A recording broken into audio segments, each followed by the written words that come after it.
Hello बच्चों, सभी को जय मां सरस्वती। कैसे हैं आप सभी लोग। तो आज की इस वीडियो में हम लोग बात करने वाले हैं आपके हाफ ईयरली एग्जाम 2025-26 यानी कि आपकी जो अर्धवार्षिक परीक्षा होने वाली है उसकी। तो आज मैं पूरा आपको मॉडल पेपर दिखाने वाली हूं कि किस तरीके का अर्धवार्षिक परीक्षा में क्वेश्चन पूछे जाते हैं, क्वेश्चन कैसे सेटअप होते हैं, कौन कौन सा प्रश्न पूछा जाता है। और इसको पूरा लास्ट तक आपको देखना है इस वीडियो को, क्योंकि इसमें से बहुत सारे क्वेश्चन ऐसे हो सकते हैं जो आपके अर्धवार्षिक परीक्षा में भी आ सकते हैं। तो एकदम अच्छे तरीके से इस पूरे पेपर को आपको तैयार कर लेना है।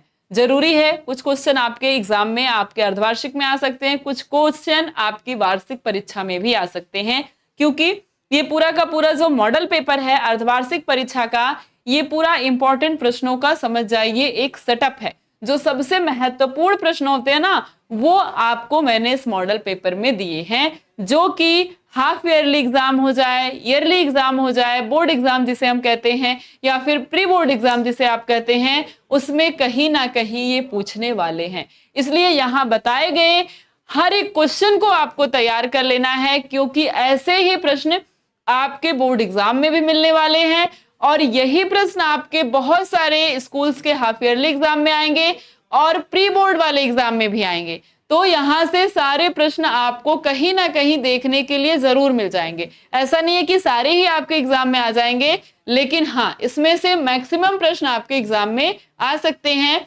क्योंकि ये सारे ही प्रश्न आपके बहुत ज्यादा महत्वपूर्ण हैं और वीडियो को लास्ट तक देखना है और साथ ही साथ हर एक क्वेश्चन को तैयार भी कर लेना है। तो चलिए, इससे आपका पूरा माइंड सेटअप हो जाएगा, आपको पता लग जाएगा कि कैसे क्वेश्चन एग्जाम में पूछे जाते हैं और उन्हें हमें कैसे लिखना है। कैसे लिखना है, इसके लिए जो फतेह 95+ की क्लास हुई है उसमें जाकर पूरी क्लास को आपको देखनी है। वहां हर एक क्वेश्चन, चाहे वो व्याकरण के हो, चाहे वो गद्यांश पद्यांश के हो, मतलब पूरा 100 नंबर का पेपर उसमें आपको मैंने पूरा कराया है।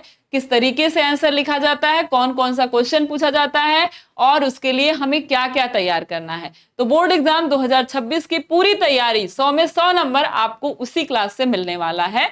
और आपको पता है आपके बोर्ड एग्जाम में बहुत सारे प्रश्न ऐसे हैं जिन्हों आपको केवल तैयार कर लेना है और वो बोर्ड एग्जाम में आएंगे ही आएंगे, वो भी मैं आपको यहीं पर बताऊंगी। चलिए, तो अगर हम बात करें अर्धवार्षिक परीक्षा 2025 की, तो इसमें जिस तरीके से मॉडल पेपर दिया गया ऐसे ही आपको पेपर मिलने वाले हैं।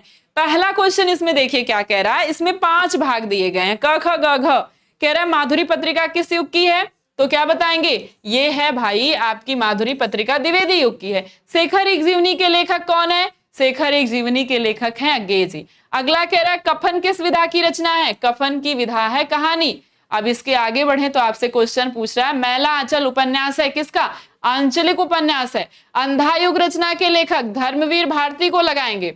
दूसरा प्रश्न आपके पास है, यहां से आपको 5 नंबर, हिंदी गद्य का इतिहास था।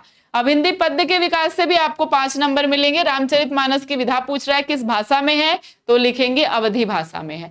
परमाल रासो रचना का काल आदिकाल है। अगला प्रश्न आपसे कह रहा है छायावाद युग की रचना नहीं है, साकेत मैथिली गुप्त की रचना है जो छायावाद के नहीं है। सुमित्रा नंदन पंत नौका विहार कविता की रचना किस स्थान पर रहकर की थी, तो जो भी चैप्टर हो उसके बारे में पूरी जानकारी होनी चाहिए। कौन से स्थान पर करके की थी नौका विहार की रचना, इलाहाबाद में की थी। वेदना की प्रतिमूर्ति किस कवित्री को कहा जाता है, तो बताएंगे महादेवी वर्मा को कहा जाता है। तीसरा प्रश्न आपसे कहता है गद्यांश आधारित प्रश्नों का प्रश्नोत्तर लिखिए। ये आपसे 10 क्वेश्चन देता है, 5 नंबर 5 क्वेश्चन होते हैं और 2 नंबर के। पहला देखिए पूछा है जन का प्रवाह अनंत होता है, सहस्त्र वर्षों के साथ राष्ट्रीय जन ने तादात्म्य प्राप्त किया है। कहां से पूछा है, ये पहले चैप्टर से। और पहला चैप्टर गद्यांश पद्यांश के पॉइंट ऑफ व्यू से आपका बहुत ज्यादा महत्वपूर्ण चैप्टर है। और इसी तरीके से भाषा और आधुनिकता, निंदारस, अशोक के फूल, ये 4 चैप्टर का हर एक पैराग्राफ अगर आपका तैयार है जो कि बोर्ड एग्जाम में पूछे गए हैं, बस वही, ऐसा नहीं पूरी चैप्टर, ठीक है, वही पैराग्राफ जो कि मोस्ट इंपॉर्टेंट है, अगर ये 4 चैप्टर के भी तैयार है तो आपका बोर्ड एग्जाम में, हाफ ईयरली एग्जाम में एक ना एक गद्यांश आपके फंसी जाने हैं। दूसरा देखिए पूछा है रमणीयता और नित्य नूतनता, यानी कि ये भी बहुत बार पूछा गया है। कहां से पूछा है, ये भाषा और आधुनिकता से पूछा है। अगला क्वेश्चन जो चौथा देता है, पद्यांश आधारित प्रश्नोत्तर पूछता है, ये भी 10 नंबर का है। यहां से भी आप बहुत आसानी से 10 नंबर ला सकते हैं। पहला कहां से दिया है, ने जन्म जन्म से सुने जीव या मेरा, धिक्कार उसे था महास्वार्थ ने घेरा। भरत सा भाई, ये दिया है कैकेयी के अनुताप से। अगला कह रहा है, कौन तुम संस्कृत जलनिधि के तीर, तरंगों में फेंकी मणि एक, कह रहे निर्जन का चुपचाप प्रभा की धारा से अभिषेक। ये कहां से पूछा है, श्रद्धा और मनु से पूछा है। आपसे देखिए शीर्षक और कवि का नाम पूछ लेता है, रेखांकित अंश की व्याख्या, ये 2 क्वेश्चन तो फिक्स है। किसका परिचय पूछ रही है इसमें, तो श्रद्धा मनु से पूछ रही कि तुम कौन हो जो इस निर्जन स्थान का चुपचाप अपनी प्रभा की धारा से अभिषेक कर रही हो, फेंकी हुई मणि के समान। जैसे समुद्र मड़ियां फेंक देती है समुद्र की लहर, वैसे ही तुम मणि के समान फेंके हुए यहाँ कौन हो। ठीक है, और इसमें पूछा प्रभा की धारा से अभिषेक, इसमें कौन सा अलंकार है। अब आपसे कह रहा लेखक का साहित्यिक परिचय बताइए। ये आपको मैंने बताया है बहुत बार, शॉर्ट वीडियो भी है कि कौन कौन से लेखक और कवि को आपको तैयार कर लेना है, वहां से आपको जरूर देख लेना है। वासुदेव सरगाल को तैयार करना है, हजारी प्रसाद द्विवेदी को, प्रभाकर को तैयार कर लीजिए, जी सुंदर रेड्डी को, कम से कम 4 को आप यहां से तैयार कर लीजिए। कहां से, साहित्यिक परिचय लेखक को तैयार कर लीजिए। और इसी तरीके से पूछा है कवि का साहित्यिक परिचय। ठीक है, इसमें देखिए महादेवी वर्मा को, दिनकर को और पंत को, इनको तो मैंने आपसे कहा तैयार करने के लिए, आ गए हैं सबके सब। ठीक है, तो आपको कभी भी 5 तैयार कर लेने हैं। हरिऔध जी को और एक तैयार कर लीजिए, और साथ ही में एक और कवि को तैयार कर लीजिए। अगला, ध्रुव यात्रा और पंचलाइट कहानी का आपसे कह रहा है सारांश लिखने के लिए। तो आपको मैंने बताया है कि केवल ध्रुव यात्रा कहानी, बहादुर कहानी और पंचलाइट कहानी तैयार कर लीजिए। देखिए यहां पर दे दिया बहादुर कहानी के उद्देश्य पर प्रकाश डालिए, और केवल अगर आप उद्देश्य भी तैयार कर लेते तो भी आपका काम हो जाना है इन तीनों चैप्टर के, इन तीनों कहानियों के, क्योंकि उद्देश्य पूछता ही पूछता है, साथ में आपको शब्द सीमा भी दे दिया है। ठीक है, अब ये तो रह गई आपकी चीजें, और साथ ही आपके पास है ये शिखर 2.0 बैच, जो कि 999 के रुपए का है। इसमें शिखर 1 बैच और आने वाला बैच क्रैश कोर्स, और साथ ही में संजीवनी बुकलेट, सब कुछ आपको फ्री में मिलने वाला है। Daily live class, class note, PDF, सारा स्टडी मटेरियल, साथ ही में संजीवनी बुकलेट के साथ 1 शॉर्ट रिवीजन की क्लास, और जितने भी इंपॉर्टेंट क्वेश्चन है, सारे important question, model paper, guest paper के पिछले 5 साल के प्रीवियस ईयर के पेपर, ऑनलाइन टेस्ट, सब कुछ आपको मिलने वाला है। इस बैच को लेने के लिए आप alpha institute pro application app download करें, नहीं तो ये नंबर है आपका, इस नंबर पर फोन कर सकते हैं। अगर अभी भी आपको लग रहा है कि आपकी तैयारी बहुत सही नहीं हो रही है, या आप खुद से नहीं पढ़ पा रहे हैं, तो अभी तुरंत जाकर इस चैनल को डाउनलोड कर सकते हैं, अल्फा इंस्टीट्यूट ऐप को, और नहीं तो अभी तुरंत आप फोन उठाकर कॉल कर सकते हैं।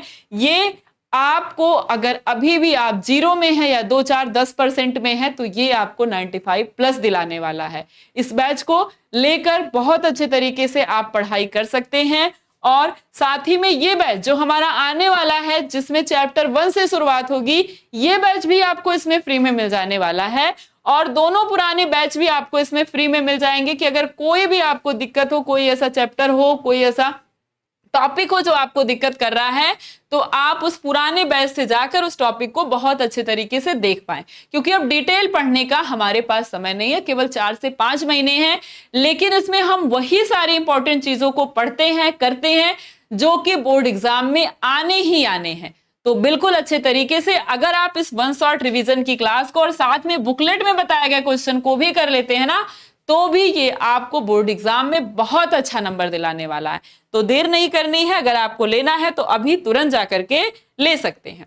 और अब हम बात करें ये यहां से 5 नंबर, यानी 5 और 10, 15 नंबर तो आपके कंफर्म ही है। स्वपठित खंड काव्य का देखिए, एक जो भी आपका खंड काव्य है, अपने डिस्ट्रिक्ट वाइज खंड काव्य को देख करके नायक का चरित्र चित्रण तैयार कर लीजिए। ठीक है, जो भी है, युधिष्ठिर है तो युधिष्ठिर का, या फिर गांधी जी हैं तो गांधी जी का, सबके बारे में आप जानते हैं। दशरथ के बारे में नहीं जानते, कर्ण के बारे में नहीं जानते, सबके बारे में आप जानते। द्रौपदी के बारे में नहीं जानते, कुंती के बारे में नहीं जानते, या फिर श्रवण कुमार के बारे में नहीं जानते, गांधी जी के बारे में नहीं जानते, सबके बारे में आप लोग जानते हैं। बस उन्हीं का आपको चरित्र चित्रण लिखना है, यानी कि आप बस हेडिंग बना लीजिए, तैयार कर लीजिए, बहुत अच्छे से आप इसे लिख पाएंगे। 8वां खंड ख की शुरुआत हो जाती है। यहां पर आपसे कह रहा है दिए गए गद्यांशों में ससंदर्भ अनुवाद कीजिए, और साथ ही कह रहा है क्या कि आपको पद्यांश का भी कहता है, श्लोक का अनुवाद कीजिए। अब अनुवाद के लिए आपके पास है एक बहुत ही महत्वपूर्ण क्लास, जो क्लास चलने वाली है थर्सडे को क्लास है, यानी कि आपकी थर्सडे को हम लोग संस्कृत का पूरा रिवीजन करने वाले हैं।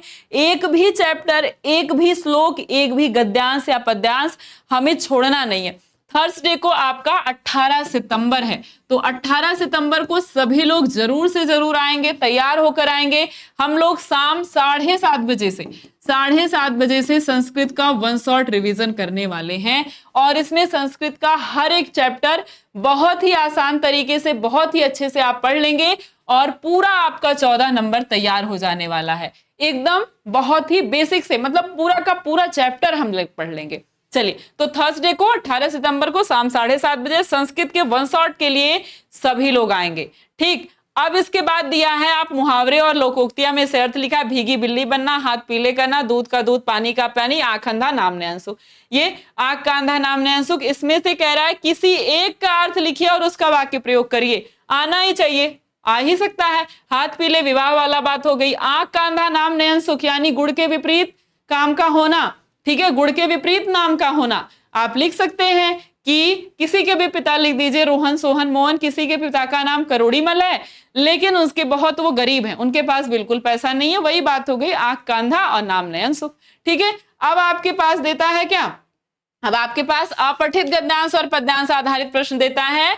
यहां पर आपसे 3 प्रश्न पूछता है, जिसमें से एक 1 नंबर का और 2 प्रश्न 2-2 नंबर के होते हैं, यानी यहां से 5 नंबर आप बहुत आसानी से ले आ सकते हैं। बहुत ही इजी, बहुत ही सरल गद्यांश देता है आपको। ठीक है, और दोनों में से कोई एक करना है। अगला देखिए प्रश्न क्या कह रहा है, शब्द युग्मों का सही अर्थ चयन कह रहा है। कुल, कुल, ठीक है, कुल का मतलब हो जाएगा वंश और कुल का मतलब किनारा। ठीक है, अंबुज और अंबुद के बारे में पूछ रहा है। आपको पता है, मैंने बताया है, पानी के पर्यायवाची में अगर ज प्रत्यय लगाते हैं तो वो बन जाता है जन्म लेने वाला, यानी कमल का पर्यायवाची, और अगर द लगाते हैं तो क्या बन जाता है, बादल का पर्यायवाची। तो कमल और बादल जहां भी है सही हो जाएगा ब। अब 2 नंबर मिल गए आपको। कह रहा है किसी एक शब्द का क्या करिए, अर्थ लिखना है। एक शब्द के अनेकार्थी शब्द लिखना है, कोई 2 अर्थ लिखना है। द्विज ब्राह्मण होता है और द्विज मतलब पक्षी होता है। अंक मतलब गोद होता है और अंक मतलब जो अंक नंबर आपको मिलते हैं वो भी होता है। ठीक है, पतंग का मतलब हवा में उड़ने वाली चीजें, पतंग एक तरीका का खिलौना भी है। ठीक है, सूर्य को कहते हैं। अब कह रहा है वाक्यांशों के लिए एक शब्द का चयन करिए जो पहले कभी ना हुआ हो, उसको कहते हैं अभूतपूर्व। सत्य में जिसका दृढ़ विश्वास हो उसे हम कहते हैं सत्यनिष्ठ। अब कह रहे हैं इसमें से किन्हीं 2 वाक्यों को शुद्ध कर लिखिए। आप अनाधिकार चेष्टा करते हैं, फूल की माला खरीद लेना, फूलों की माला खरीद लेना होता है। सुमन राजे 3रे सप्तक की कवित्री है। ठीक है, और कवित्री गलत लिखा है। कह रहे बिटिया पराया नहीं अपना धन होता है, बेटी पराया धन होती है। ठीक है, ऐसे लिखना है। श्रृंगार रस और शांत रस का लक्षण और उसका उदाहरण लिखिए, 2 नंबर मिलेगा। ठीक है, बहुत आसान है श्रृंगार रस और शांत रस का। यमक अथवा रूपक एक ही लिखना है, यमक अथवा रूपक कोई एक लिखना है। चौपाई अथवा सोरठा कोई एक लिखना है। आपको मैंने बताया छंद में केवल आपको चौपाई, सोरठा और दोहा 3 ही छंद तैयार करना है और केवल उदाहरण ही तैयार करना है। चौपाई तो बहुत आसान है, इसका उदाहरण। ठीक है, बहुत लोगों को बहुत सारी चौपाई याद होंगी। ठीक है, मात्रा लगा देनी है। ठीक है, छंद का लक्षण और उदाहरण लिखिए। 13वां क्वेश्चन 6 नंबर का, बहुत आसानी से आपको मिलेंगे 6 नंबर। ये 2-2 नंबर भी बहुत आसानी से मिल जाएंगे कि नहीं, 6 नंबर इधर भी मिल गए। यहाँ 6 नंबर बहुत आसानी से मिलेंगे। स्टेशनरी की दुकान खोलने के लिए बैंक संख्या प्रबंधक को आवेदन पत्र लिखिए। आवेदन पत्र मैंने आपको पढ़ाया है। ठीक है, और ये तो पढ़ाया है प्रबंधक को प्रवक्ता पद के लिए नियुक्ति हेतु आवेदन पत्र, ये तो सीधे सीधे पढ़ाया। और यहाँ ऋण के लिए मैंने यहाँ अब दुकान खोलने के लिए ही बताया, लेकिन स्टेशनरी शॉप नहीं है। ठीक है, तो आप वहां पर मैंने कुटीर उद्योग के लिए बताया था। स्टेशनरी शॉप लिख दीजिए, कोई दिक्कत नहीं है। कह रहे हैं किसी एक को अपनी भाषा शैली में निबंध लिखिए। ये आपसे 9 नंबर का पूछा जाता है, यानी 9 और 6 15 नंबर आपके यहाँ से, 15 नंबर आपके वहां से, 30 और 6 नंबर यहाँ से, मतलब 35 से और 5 नंबर और 40 नंबर, 40-45 नंबर आपके एकदम हाथ में होते हैं जो आप झट से पकड़ सकते हैं। और बहुत ही कम चीजों को पढ़ के, गद्यांश पद्यांश भी आपके हाथ में है, अगर वो ले लीजिए तब तो 20 नंबर और ले लीजिए, लेकिन मैं गद्यांश पद्यांश को छोड़ ही देती हूँ। वो सारी चीजें जो आपके हाथ में, अपठित गद्यांश भी बहुत आसान होता है, उसको भी मैं छोड़ देती हूँ, लेकिन वो सारी चीजें जैसे साहित्यिक परिचय हो गया 10 नंबर का, जैसे आपका हो गया कहानी 5 नंबर का, खंड का 5, 10, 10, 20 नंबर उधर हो गया, साथ में आपके 10 और 15 नंबर इधर हो गए। 20 और 15 आपके हो गए 20 10 30 45 नंबर, ठीक है, 35 नंबर, और फिर कुछ और हो गया तो 40 45 नंबर, और 6 नंबर आपका ये हो गया, 6 नंबर आपके रसछंद अलंकार हो गए, तो 35 और 6 आपके 41 नंबर एकदम आपकी मुट्ठी में रहने वाले हैं। अब कह रहा है अपनी भाषा शैली में निबंध लिखना है। पर्यावरण प्रदूषण, कारण और निवारण, भारत में आतंकवाद, समस्या और समाधान, विद्यालय में स्वास्थ्य शिक्षा का महत्व, वृक्षारोपण का महत्व, बढ़ती जनसंख्या और बेरोजगारी। ये सारे के सारे, ये पांचों के पांचों जो निबंध है वो आपके हर एक सेट में पूछे जाने वाले हैं। इन निबंध को आपको बहुत अच्छे तरीके से तैयार कर लेना है, ये बात दिमाग में बैठा लेनी है। अब वृक्षारोपण का महत्व दे जा, वन रहेंगे हम रहेंगे लिख दे, वृक्षारोपण रह दे, वन का महत्व लिख दे, एक ही बात है, उसके लिए अलग अलग तैयार नहीं करेंगे। पर्यावरण प्रदूषण, कारण निवारण लिख दे, पर्यावरण प्रदूषण समस्या लिख दे, पर्यावरण प्रदूषण केवल लिख दे, पर्यावरण संरक्षण लिख दे, पर्यावरण के प्रभाव, ये सब कुछ आपकी एक ही चीजें हैं। आतंकवाद केवल लिख दे, आतंकवाद की समस्या का निवारण लिख दे, आतंकवाद, भारत में आतंकवाद समस्या समाधान लिख दे, एक ही बात है।